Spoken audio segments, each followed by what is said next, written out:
Nós estamos passando por uma realidade muito difícil e está cada vez mais difícil a gente viver a vida. Não, isso não é frescura, isso não é mimimi, isso na verdade é comprovado.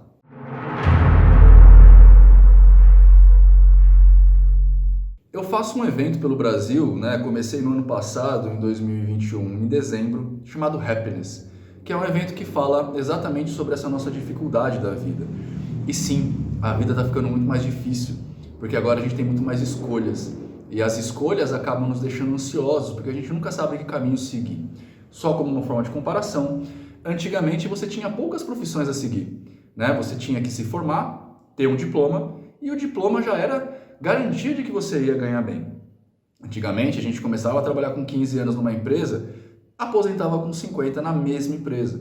Hoje em dia essas coisas são impossíveis e por conta disso, um meme começou a surgir na internet, falando que na vida adulta, ou você usa drogas, ou você bebe alguma coisa, mas sem isso você não sai ileso.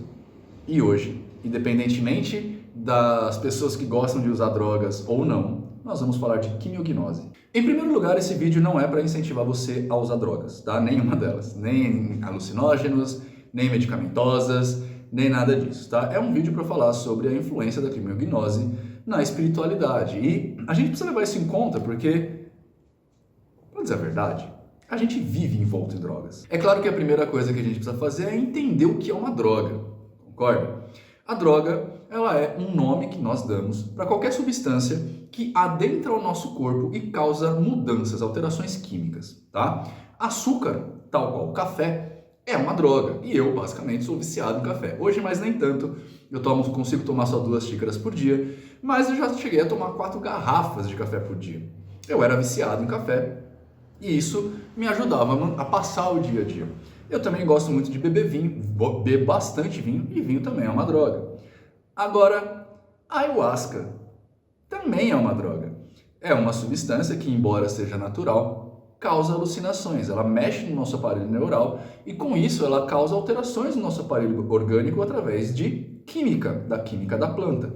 Portanto, o alucinógeno ayahuasca também deve ser colocado dentro da parede, dentro da caixinha de drogas. Assim como cannabis, assim como LSD, como MDMA e várias outras que tem por aí. De novo, não estou te incentivando a usar droga. Também não estou falando para você não usar. O meu papel aqui não é esse, o papel de fazer isso ou não é da sua família. O meu papel aqui é dizer para você o que isso causa na gente, tá? Em primeiro lugar, então, você já sabe que a droga causa alterações biológicas na gente, alterações basicamente químicas, e cada droga vai atuar de uma forma diferente. Existem as drogas que são alucinógenas, como a ayahuasca, existem drogas que causam agitação, como a cocaína, existem drogas que causam um sentimento de calma, de alívio, como a cannabis, existe a droga que desinibe, como por exemplo o álcool, e cada uma delas vai agir de uma forma. Tradicionalmente, a gente costuma dizer que as drogas nos densificam, ou seja, de alguma forma, não se sabe qual é o mecanismo, a droga vai atuar no seu campo energético, no seu campo de ânima e vai te dotar de energia negativa. Eu, de verdade, não tenho bases para falar sobre isso, embora sim eu goste de usar o álcool para alguns ritos que eu vou fazer, exatamente para me negativar. Entretanto, hoje em dia eu acredito que isso tem muito mais a ver com a minha fé nisso, ou seja, eu acredito que o álcool faça isso, o meu cabedal de crença está voltado para isso, portanto, quando eu bebo álcool, quando eu tomo vinho, eu acabo manifestando isso porque a minha mente é mais forte, Essa minha crença está tão arraigada no meu subconsciente que ela se manifesta sendo verdade ou não sendo verdade. Eu acho basicamente que essa história de drogas, álcool, negativar nossa energia é completamente oriunda de uma percepção ou talvez até de uma certa imposição de uma pessoa em particular que inventou isso no passado. Eu vou dar um exemplo besta. No terreiro que eu fiz parte há muitos anos atrás, onde eu fui feito, as mulheres não podiam cortar o cabelo sem a ordem do dirigente. A desculpa era que os cabelos das mulheres eram meio que as anteninhas para o mundo espiritual. As mulheres não só tinham mais proteção por conta do cabelo, como também se comunicavam melhor com o mundo espiritual por conta do crescimento do cabelo. Essa história começou lá no povo vril, né, na energia vril, com o pessoal lá da ordem dos nazistas lá que começou e veio sendo trazido até hoje. Mas eu acho que particularmente essa história das mulheres não cortarem o cabelo era por preferência do próprio dirigente. Ele preferia mulheres de cabelo comprido, achavam que era mais feminino, não estou falando que preferiam sexualmente. Mas sabe aqueles tabus que a gente tem, né, de que mulher com cabelo comprido, o homem tem que ter cabelo curto, o homem não pode usar brinco, sabe esses tabus? Eu acho que era uma pura questão de tabu dele. Ele achava que mulheres de cabelo curto não eram femininas e, portanto, ele causou uma proibição tal qual a proibição das mulheres usarem calças no trabalho. Elas podiam só usar saia. Eu também acho que isso é completamente oriundo da preferência do dirigente. E, novamente, não estou falando aqui que é uma preferência sexual, tá? Ele não falava isso porque ele ficava excitado com as meninas. É porque entra nesses tabus antigos que a gente tem e talvez seja até uma tradição que veio anterior a ele e ele só trouxe para frente.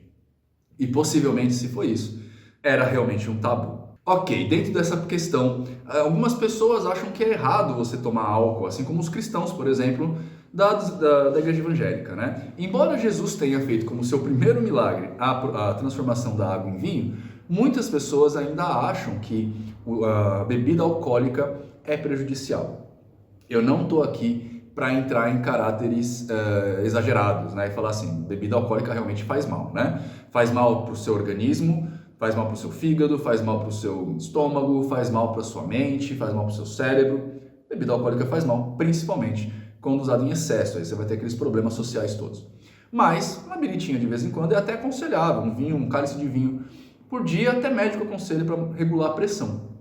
Não é? Tudo em excesso é negativo. De qualquer forma, eu acho que essa questão de falar que a energia que uma bebida alcoólica ou que uma droga em particular vai causar em você é uma energia ruim, eu acho que é puramente oriundo de preconceito, de tabu, beleza? Por quê? Porque eu não consigo ver um mecanismo que vai fazer fisicamente a sua energia mudar, a não ser sua própria mente, beleza? Então, se você toma uma tacinha de vinho e fica bem, isso não vai mexer na sua energia. E acredite, eu já fiz testes com isso.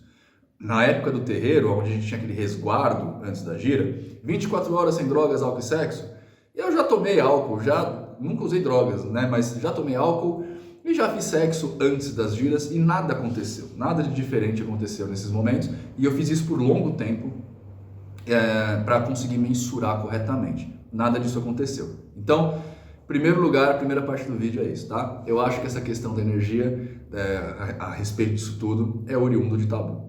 Segunda parte do vídeo.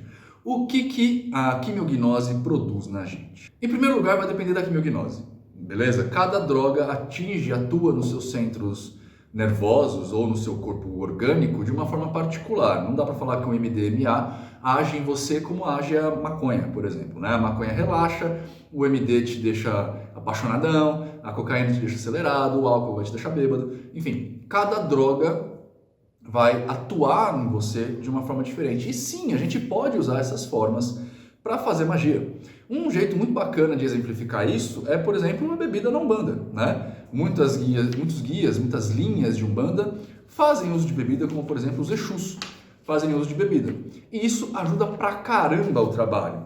De um jeito que você nem imagina, ela nos dá inibição. A inibição no trabalho de Umbanda é uma coisa fantástica, porque em primeiro lugar, muita gente, como eu tinha, tem vergonha de incorporar na frente de um monte de gente. Né? Imagina você incorporar criança, que tem todo aquele paradigma, né, de sentar no chão, algumas casas andam de joelho, passa açúcar na cara, mistura refrigerante com sonho, sei lá. Faz essa bagunça toda, as pessoas ficam inibidas e também, muitas vezes, ficam inibidas de falar ao seu assistente, né? Ficam tímidas, ficam com vergonha, ficam com medo e o álcool vai ajudar a desinibir. Claro que tudo tem sua proporção, como eu fui dito no começo. Não adianta você fazer uma gira e ficar bêbado, a não ser que a gira seja para isso, né? Porque até ficar bêbado tem suas benesses quando bem utilizado. Mas para as pessoas que estão em desenvolvimento mediúnico, por exemplo, ainda não aprenderam a incorporar, parar na frente de um guia e tomar um golinho de cachaça do Exu, dá uma confiança a mais em você para você manifestar o que quer que você tenha que manifestar. Nesse caso da invocação em particular, eu costumo falar em desenvolvimento que eu faço, que você precisa parar de pensar e começar a sentir. A incorporação, se é que ela existe, é um contato entre você e o espírito que se dá muito mais através da emoção do que através do raciocínio, né, da lógica. E muitos de nós, principalmente aquelas pessoas que me seguem e vêm fazer alguma coisa comigo, estão acostumadas à lógica, à racionalidade. Quando num desenvolvimento mediúnico, aonde você tem que tirar a racionalidade de lado para deixar só a emoção aflorar, virar essa chave para muita gente é bastante complicado. Foi para mim no começo. Então, o álcool dá uma ajuda aqui.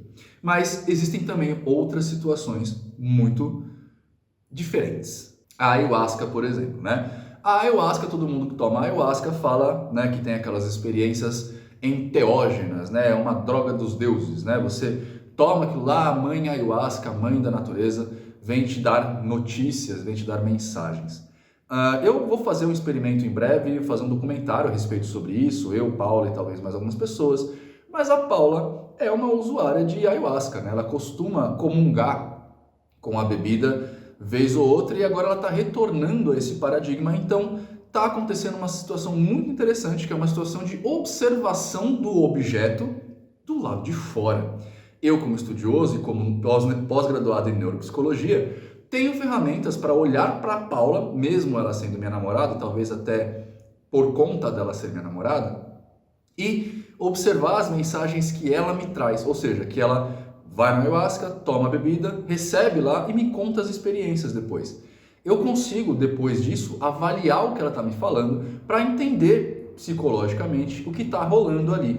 E isso é muito bacana, porque são informações muito óbvias, muitas das coisas que ela tem quando no ayahuasca, eu mesmo já falei para ela antes, só que naquele momento, por conta da alucinação, por conta da desinibição, ela consegue aceitar de forma mais fácil e mais legal. Ela consegue baixar o ponto crítico, que é aquele limite entre seu consciente e o subconsciente. Ela consegue dar uma baixada nesse ponto crítico e acessar algumas coisas que de fora a gente vê, mas ela de dentro não consegue.